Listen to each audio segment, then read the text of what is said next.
Okay, welcome back. We're paused at the moment. The wind is 280 at 18 knots, so it's quite tasty, the wind.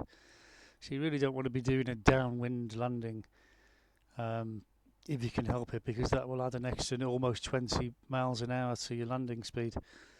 So you land into the wind and you take that airspeed away, so it's much safer to land into wind. That's why aeroplanes always take off and land into wind. We are to the west of Manston Airport, so we need to be landing from the east. So we're going to come in and we're going to do an engine off landing into Manston because we really need to be into the wind. 280 is more or less westerly. Right, let's go.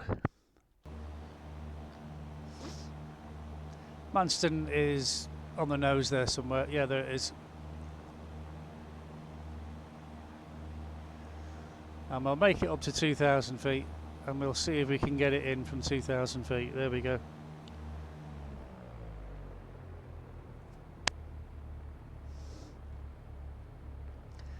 As I said, first thing we want to do is trim for the glide at 70 knots.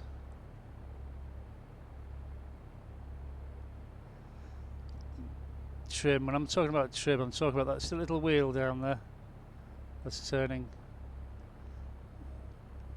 That's the trim wheel. We'll talk about trimming in another lesson. Right, we're going a bit slow now, so we need to speed up. Make sure our flaps are up. They are. Okay, so we don't want to be doing it. We could. It's a nice long runway at Manston, so we'd probably make it okay if we were to go straight in. But it's a long runway. We'll take a long way to stop, and we'll be coming in far too fast. So again, we're going too slow, so we need to lower that nose. 60, we want 70.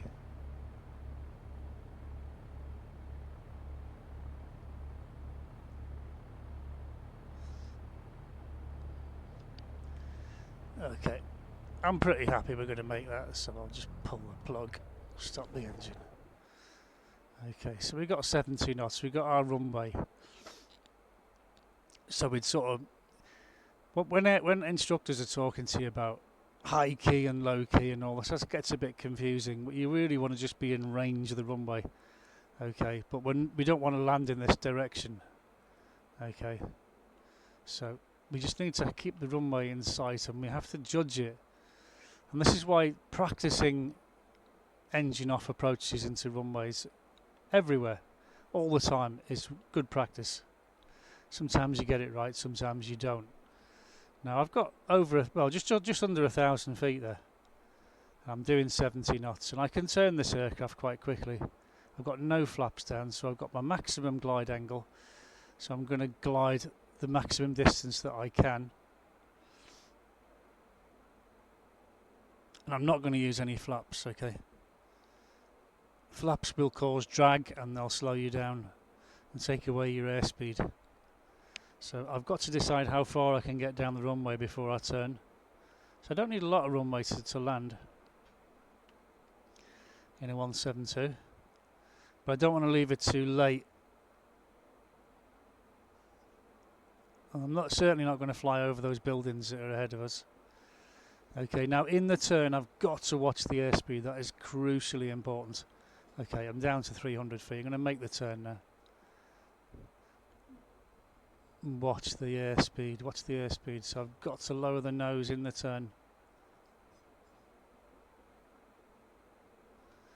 Okay, there we go, there we go. Got to maintain 70 if I can.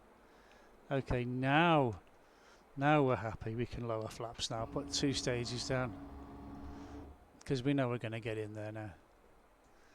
And you should practice that all the time, pilots, with your engines running, your carburetor heat out. There we go. Got the stall warner just before we touch down. That's great. That's great. I'm practicing it all in a 172 because it's the best. It's the best aeroplane. Best aeroplane for training, I think, in the world.